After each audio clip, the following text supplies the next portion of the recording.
Hi hello నమస్తే welcome to blogging with Shiva. ఈరోజు నేను మీ ముందరికి ఒక అద్భుతమైన ఆలయం వీడియోతో అయితే వచ్చేసానండి. ఇంతకీ ఏంది ఆ ఆలయం అంటే కాంచీపురంలో ఉన్న శ్రీ పవళవన్నర్ ఆలయం. ఈ యొక్క ఆలయం అయితే చాలా పురాతనమైందండి. ప్రస్తుతం ఈ ఆలయం శిథిలమయ్యే స్టేజ్లో అయితే ఉందన్నమాట. ఈ యొక్క ఆలయం తాలూకా ప్రత్యేకత ఏమిటంటే భృగు మహర్షి ఈ ప్రదేశంలో కూర్చొని మహావిష్ణువుకి తపస్సు చేయగా స్వామివారు పచ్చ రంగులో ఇక్కడకు వచ్చి ఆ ఒక భృగు మహర్షికి అయితే దర్శనాన్ని అయితే ఇచ్చారు. అంతేకాదండి, ఈ యొక్క ఆలయం 108 దివ్య దేశాలలో కూడా ఒకటి. ఇంత చరిత్ర ఉన్న ఈ యొక్క ఆలయం ఇప్పుడు ఎందుకు శిథిలమైంది, ఇంతకీ ఆలయం తాలూకా స్థల పురాణం ఏంది, నిర్మాణం విషయాలు ఏంది, ఇవంతా మనం వీడియోలో ముందు తెలుసుకుందాము. వీడియోని అయితే లైక్ చేసి స్టార్ట్ చేయండి. ఇంతవరకు మన ఛానల్ ఏమన్నా సబ్స్క్రైబ్ చేసుకోకుంటే సబ్స్క్రైబ్ చేసుకోండి. రండి మనం ఇప్పుడు ఆలయం దగ్గరికి అయితే వెళ్దాం.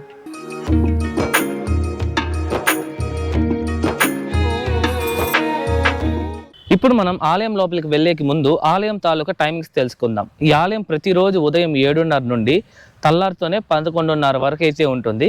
తిరిగి సాయంత్రం 4:30 నుండి రాత్రి 7:30 వరకు గుడి మనకైతే అందుబాటులో అయితే ఉంటుందన్నమాట. ఓకే, రండి ఇప్పుడు మనం ఆలయం లోపలికి వెళ్ళి ప్రతిదీ పూర్తిగా తెలుసుకుందాం.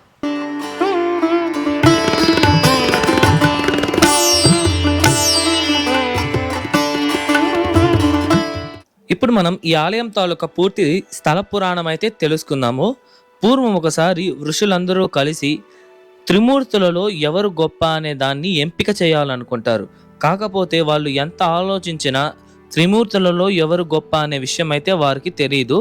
దాంతో ఋషులందరూ కలిసి భృగు మహర్షిని ఎంపిక చేయవలసిందిగా కోరుతారు. అప్పుడు భృగు మహర్షి త్రిమూర్తుల దగ్గరికి వెళ్ళి వారిని పరీక్షించాలని అయితే అనుకుంటారు. మొదట బ్రహ్మలోకంలో ఉన్న బ్రహ్మగారి దగ్గరికి వెళ్ళగా బ్రహ్మదేవుడు అలాగే సరస్వతీదేవి అయితే మాట్లాడుకుంటూ ఉంటారు. అప్పుడు తాను వచ్చింది కూడా చూడలేదని కోపంతో భృగు మహర్షి బ్రహ్మదేవుడికి భూమి మీద ఎటువంటి ఆలయాలు ఉండవనైతే శపిస్తారు. అలా శపించిన తరువాత కైలాసానికి భృగు మహర్షి వారు రాగా శివపార్వతులు ఇద్దరు నాట్యం చేసుకుంటూ భృగు మహర్షి వచ్చింది కూడా చూడలేకపోతారు. అప్పుడు భృగు మహర్షి మళ్ళా కోపంతో శివుణ్ణి అయితే శపిస్తారు. ఏమని? భూలోకంలో నిన్ను శారీరకంగా పూజించరు, నిన్ను లింగ రూపంలోనే పూజిస్తారని అయితే శపిస్తారు. అలా శపించిన తర్వాత మళ్ళా వైకుంఠానికి వస్తారు. వైకుంఠానికి వచ్చినప్పుడు మహావిష్ణువు ఆదిశేషుని పైన పవళ వర్ణంగా పనుకొని ఉండి లక్ష్మీదేవితో మాట్లాడుతూ ఉంటారన్నమాట. అప్పుడు స్వామివారు భృగు మహర్షి వచ్చిందైతే పట్టించుకోరు. దీనికి మళ్ళా కోపగించుకున్న భృగు మహర్షి ఆయన పట్టరాని కోపంతో శ్రీ మహావిష్ణువు యొక్క ఛాతి భాగానైతే తంతారనమాట. అప్పుడు స్వామివారు లేచి భృగు మహర్షికి క్షమాపణ అయితే చెప్తారనమాట. అలా క్షమాపణ చెప్తూ భృగు మహర్షి యొక్క కాలును పట్టుకొని ఆ కాలుకు ఉన్న 3వ కంటినైతే స్వామివారు అదిమేస్తారు. దాంతో భృగు మహర్షికి తనకు ఉన్న గర్వమంతా పోయి తాను చేసిన ఈ యొక్క పనికి ఆయన ఎంతో బాధపడతారనమాట. అప్పుడు స్వామివారిని భృగు మహర్షి క్షమాపణ కోరగా స్వామివారు ఒక సలహా ఇస్తారు. అది ఏమిటంటే, నువ్వు భూలోకంలో కాంచీపురంలోనే కూర్చొని తపస్సు చెయ్యనైతే సలహా ఇస్తారు. అప్పుడు ఆ భృగు మహర్షి ఈ యొక్క ప్రదేశానికి వచ్చి ఈ ప్రదేశంలో కూర్చొని మహావిష్ణువుకి ఎంతో కఠోరమైన తపస్సునైతే చేస్తారు. అప్పుడు స్వామివారు ఆ భృగు మహర్షి యొక్క తపస్సుకు మెచ్చి ఈ యొక్క ప్రాంతంలోనే ఆ ఒక భృగు మహర్షికి అయితే కనిపిస్తారు. స్వామివారు ఎలా కనిపిస్తారంటే, వైకుంఠంలో భృగు మహర్షి స్వామివారిని పవళ వర్ణంగా చూశారు. అంటే లైట్ గ్రీన్ కలర్లో అయితే స్వామివారిని అయితే ఆ రోజు వైకుంఠంలో చూశారు. అదే విధంగానే స్వామివారు కూడా ఈ యొక్క ప్రదేశంలో లైట్ గ్రీన్ అంటే పవళం అంటారు. ఈ యొక్క పవళ వర్ణపు రంగులో స్వామివారు భృగు మహర్షికి ఈ యొక్క ప్రదేశంలో అయితే దర్శనం ఇచ్చారనమాట. స్వామివారు భృగు మహర్షికి పవళవర్ణన్గా కనిపించినందున ఈ యొక్క ఆలయాన్ని కూడా పవళవర్ణన్ అని అయితే పిలుస్తారనమాట. మనం ఈ ఆలయంలో స్వామివారిని చూసినట్టయితే స్వామివారి యొక్క విగ్రహం మనకి 4 నుండి 4.5 అడుగు ఎత్తులో అయితే ఉంటుందండి. స్వామివారు నిలబడుకొని స్వామివారి పైన మనకి ఆదిశేషుడు అయితే ఉంటారు. అలాగే స్వామివారి పక్కన మనకి భృగు మహర్షి అయితే కనిపిస్తారు. ముందర మనకి ఉత్సవ విగ్రహాలు అయితే మనం ఈ యొక్క ఆలయ గర్భాలయంలో అయితే చూడొచ్చు. ఈ యొక్క ఆలయంలో స్వామివారు కూడా లైట్ గ్రీనిష్ కలర్లో కనిపిస్తారనమాట. మనం దగ్గరికి వెళ్తే మనము చూడొచ్చు, చాలా లైటిష్ గ్రీన్ కలర్లో ఉంటుంది. మీరు అది కూడా అబ్జర్వ్ చేయొచ్చు. ఈ యొక్క ఆలయంలో మనకి లక్ష్మీదేవి అమ్మవారికి అనేసే ప్రత్యేకంగా ఒక మందిరం కూడా ఉందండి. ఈ యొక్క మందిరం కూడా చాలా పెద్దదిగానే ఉంటుంది. మీరు చూడొచ్చు, స్తంభాలతో అద్భుతంగా అయితే నిర్మించారనమాట. ఈ యొక్క ఆలయంలో అమ్మవారిని అయితే పవళవల్లిగా అయితే పూజిస్తారు. అమ్మవారి యొక్క మందిరాన్ని కూడా అయితే క్లోజ్ చేసే ఉన్నారు. మీరు చూడొచ్చు, ఇక్కడ అమ్మవారి యొక్క గోపురం కూడా ఉంది, చూస్తున్నారా? ఈ సైడ్ నుంచి అమ్మవారికి అనేసి ఒక మందిరం కూడా ఉన్నది. ఈ యొక్క మందిరంలో కూర్చొని మనం ధ్యానం కూడా చేసుకోవచ్చు. చాలా విశాలంగా ఉంటుందండి ఈ యొక్క ఆలయము. మన పురాణాల ప్రకారము మహావిష్ణువు వివిధ యుగాలలో జీవుల యొక్క స్వభావం ద్వారా, వారి యొక్క ప్రవర్తన ద్వారా స్వామివారి యొక్క రంగు అయితే వివిధ రూపాలలో ఉంటుందండి. సత్యయుగంలో ప్రజలందరూ సత్యం మాట్లాడతారు. అలాగే సత్యగుణవంతులు కనుక స్వామివారి యొక్క రంగు అయితే శ్వేతవర్ణంగా ఉంటుంది. శ్వేతవర్ణం అంటే తెలుపు రంగులో అయితే ఉంటుంది. అలాగే త్రేతాయుగంలో స్వామివారి యొక్క రంగు పవళం అంటే లైట్ పచ్చ కలర్లో అయితే ఉంటుందన్నమాట, ఈ ఆలయంలో స్వామివారు ఉన్నట్టుగా. అలాగే స్వామివారి ద్వాపర యుగంలో ఆకుపచ్చ రంగులో అయితే ఉంటారు. ఇప్పుడు మన కలియుగం విషయానికి వస్తే స్వామివారు శ్యామల వర్ణగా ఉంటారు. అంటే నీలపు రంగులో అయితే స్వామివారు అయితే మనకి దర్శనమిస్తారనమాట. ఈ ఆలయం యొక్క గొప్పతనాన్ని కీర్తిస్తూ 12 మంది ఆల్వార్లలో ముగ్గురైన పెరియాల్వార్ వారు, అలాగే తిరుమల సాయి వారు మరియు తిరుమంగై ఆల్వార్ వారు, వీళ్ళు ముగ్గురు వాళ్ళ యొక్క దివ్య ప్రబంధనల్లో ఈ యొక్క పవళవర్ణ ఆలయం గురించి చాలా గొప్పగా కీర్తిస్తూ వాళ్ళైతే పద్యాలను అయితే రచించారనమాట. అందుకే ఈ యొక్క ఆలయం కూడా 108 దివ్య దేశాలలో ఈ యొక్క ఆలయం కూడా ఒకటనమాట. అంతేకాదు, ఈ యొక్క 108 దివ్య దేశాలలో దాదాపు ప్రతి ఆలయం అయితే చాలా అభివృద్ధితో, జనాలతో చాలా కలకలలాడుతూ ఉండేది. కాకపోతే ఈ యొక్క ఆలయం మాత్రం ఎవరు పట్టించుకోకుండా ఈ యొక్క దీనమైన స్థితిలో అయితే ఉంది.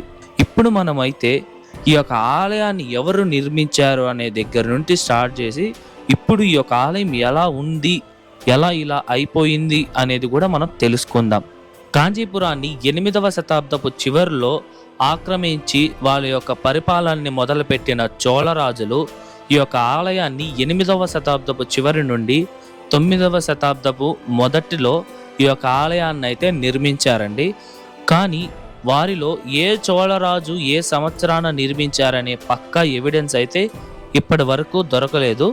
కాకపోతే చోళరాజులు ఈ యొక్క ఆలయాన్ని చాలా చాలా అద్భుతంగా నిర్మించారండి. మీరు చూడొచ్చు, ఈ యొక్క ఆలయ విస్తీర్ణ కూడా దాదాపు 2-2.5 ఎకరాల్లో అయితే మనం చూడవచ్చు.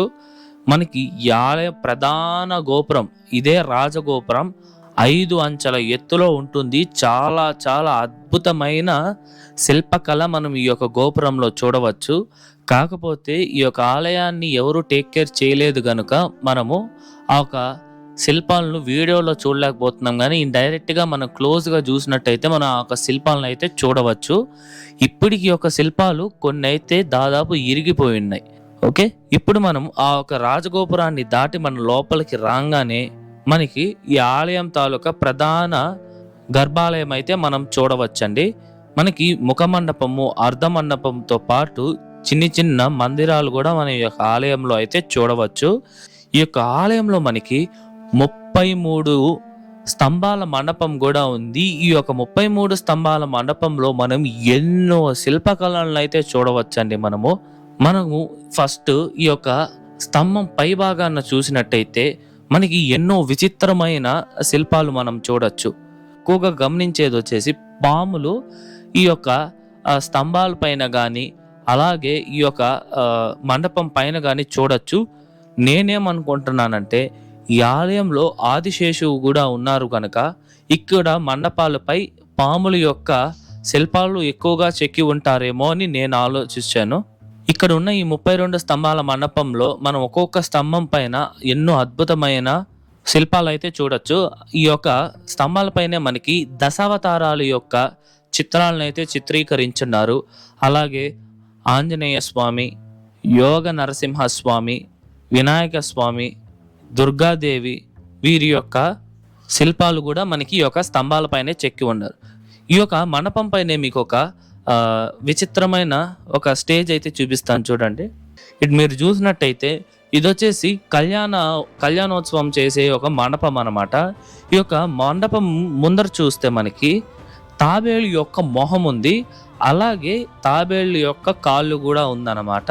ఈ యొక్క మండపం పై స్టేజ్ ఉంది కదా, దీన్ని వీరు తాబేలు యొక్క పై షెల్ అనుకోండి అలా ఉంది. చాలా అద్భుతంగా అయితే వాళ్ళు దీన్ని డిజైన్ చేశారు. మీరు చూసినట్టయితే ఇలాంటివి మనం చూడని ఎన్నో విషయాలు మనం ఈ యొక్క ఆలయంలో అయితే చూడొచ్చు. ఇప్పుడు మీరు చూస్తుంది వచ్చేసి ఈ ఆలయం యొక్క ప్రధాన మందిరం తాలూకా విమానం అన్నమాట. ఈ యొక్క విమానాన్ని వేదసార విమానం అని అయితే పిలుస్తారు. ఈ యొక్క విమానం పైన మనకి ఎంతో అద్భుతమైన శిల్పకళ అయితే మనం చూడవచ్చండి. ఇప్పుడు మనం ఈ ఆలయ గోడలపై ఉన్న 3 శాసనాలను అయితే చూద్దాము. మొదటి 2 శాసనాలు అయితే 1070 నుండి 1120 సంవత్సరంలో కులోత్తుంగ చోళ గురించి ఉండగా, మరొక శాసనము 1018 నుండి 1054 మధ్య కాలం నాటి రాజాతిరాజ చోళన్ గురించి అయితే ఉందన్నమాట. ఈ యొక్క ఆలయాన్ని చోళరాజుల తర్వాత 15 నుండి 16వ శతాబ్దపు కాలంలో ఈ విజయనగర రాజుల యొక్క ఆలయాన్ని కొంతమేరకు అభివృద్ధి చేశారని కూడా మనం చెప్పవచ్చు. ఈ యొక్క అమ్మవారి యొక్క మందిరాన్ని కూడా విజయనగర రాజుల వారే నిర్మించారని కూడా చెబుతారు.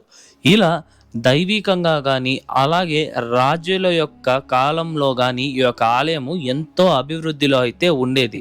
కాకపోతే ఈ యొక్క ఆలయము కొన్ని సంవత్సరాల క్రితం వరకు వంశంపర్యంగా ఈ యొక్క ఆలయాన్ని అయితే మెయింటైన్ చేస్తూ వచ్చేవారండి. ఆ ఒక సమయంలోనే ఈ యొక్క ఆలయం తాలూకా అభివృద్ధి అయితే తగ్గిపోయిందనే చెప్పుకోవచ్చు. ఈ ఆలయంలో ఉన్న వారిని అడిగితే ఈ యొక్క ఆలయము దాదాపు 50-60 సంవత్సరాలుగా ఇదే స్థితిలో అయితే ఉందంట. ఏ మాత్రం అయితే పట్టించుకోకుండా ఈ ఆలయం మొత్తం దాదాపు శిథిలావస్థకి అయితే వచ్చేసింది. మెయిన్ ఈ యొక్క గోపురమే అండి, చూడండి అసలు ఎట్లుందంటే చాలా చాలా దీన స్థితిలో ఉందన్నమాట. అలాగే ఈ యొక్క ఆలయం తాలూకా విమానం అవ్వచ్చు, పక్క గోడలు అవ్వచ్చు, అలాగే నేల మీదంతా పిచ్చి పిచ్చి మొక్కలు మొలవడం అవ్వచ్చు. ఈ యొక్క ఆలయం సరిగ్గా మెయింటెనెన్స్లో లేదు కనుకే ఈ యొక్క ఆలయం ఈ స్థితిలో ఉందండి. మీరు మన లాస్ట్ షార్ట్ వీడియో కూడా మీరు చూసే ఉంటారు. మనము ముందుగానే ఈ యొక్క ఆలయానికి ఒకసారి వచ్చి ఈ ఆలయంలో మనము క్లీనింగ్ వర్క్ అయితే చేశాము. ఈ రోజు కూడా మేము వచ్చింది అయితే క్లీన్ చేయడానికి అయితే వచ్చాం. కాకపోతే ఆ రోజు ఇక్కడ ఒక బ్యాచ్ వాళ్ళు అయితే క్లీన్ చేస్తున్నారు. వాళ్ళతో మనం మాట్లాడి పరిచయం పెంచుకొని ఆ రోజు వర్క్ చేసాం. కాకపోతే వాళ్ళు మనల్ని రమ్మన్నారు కానీ వాళ్ళు ఇంకో ఆలయానికి వెళ్ళి వాళ్ళు అక్కడ క్లీన్ చేసుకుంటూ ఉండిపోయారు. సో అందుకే మేము ఈ యొక్క ఆలయాన్ని అయితే క్లీన్ చేయలేకపోయాం. ఫర్దర్గా ఈ యొక్క ఆలయంలోని క్లీనింగ్ వర్క్ అయితే ఖచ్చితంగా మనం చేద్దాము. చేసినప్పుడు నేను మీకైతే ఫుల్ వీడియో నేను అప్లోడ్ చేస్తానన్నమాట క్లీన్ చేసేది. ఇప్పుడు మీరు చూస్తున్నారు కదా, ఇది వచ్చేసి ఈ యొక్క ఆలయం తోట అనమాట. పూర్వము ఈ యొక్క తోటలో పూలనే స్వామివారికి పూజ కార్యక్రమాలకి అలాగే అమ్మవారి పూజా కార్యక్రమాలకి అయితే వాడేవారు. కాలక్రమేణా ఇది కూడా పట్టించుకోకపోవడంతో ఇది కూడా పిచ్చి పిచ్చి మొలకలతో మనకి కనిపిస్తోంది. లాస్ట్ టైం మేము వచ్చేటప్పుడు ఈ యొక్క తోటని హాఫ్ అవర్ క్లీన్ చేసాం. మేమే కాదండి, మాతో పాటు ఇంకో 10 మంది ఉన్నారు. సో అందరూ కలిసి దీన్ని అయితే క్లీన్ చేసాము. నెక్స్ట్ టైం ఖచ్చితంగా వచ్చి అయితే క్లీన్ చేద్దాం అనమాట. ఇప్పుడు చూడండి ప్రస్తుతానికైతే ఇలా ఉంది. ఇప్పుడు మీరు చూస్తోంది వచ్చేసి ఈ ఆలయం తాలూకా కోనేరు అనమాట. ఈ యొక్క కోనేరుని అయితే చక్ర తీర్థం అని అయితే పిలుస్తారు. చూస్తున్నారు కదా ఈ యొక్క కోనేరు కూడా ఎంత పెద్దదిగా ఉందో. కాకపోతే గుడితో పాటే ఈ యొక్క కోనేరు యొక్క మెయింటెనెన్స్ కూడా ఏ మాత్రము లేదండి. పిచ్చి పిచ్చి చెట్టుతో అసలు మెట్లు కూడా కనిపించకపోయేంత దీన స్థితిలో ఉంది ఈ యొక్క చక్రతీర్థము.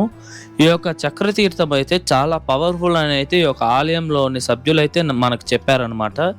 అట్లాంటి యొక్క కోనేరు ఈ స్థితిలో ఉంది. ఇది ఈ ఆలయం తాలూకా పూర్తి నిర్మాణ చరిత్ర అలాగే స్థల పురాణము. నేను ప్రతిదీ మీకు పూర్తిగా వివరించి చెప్పానని ఆశిస్తున్నాను.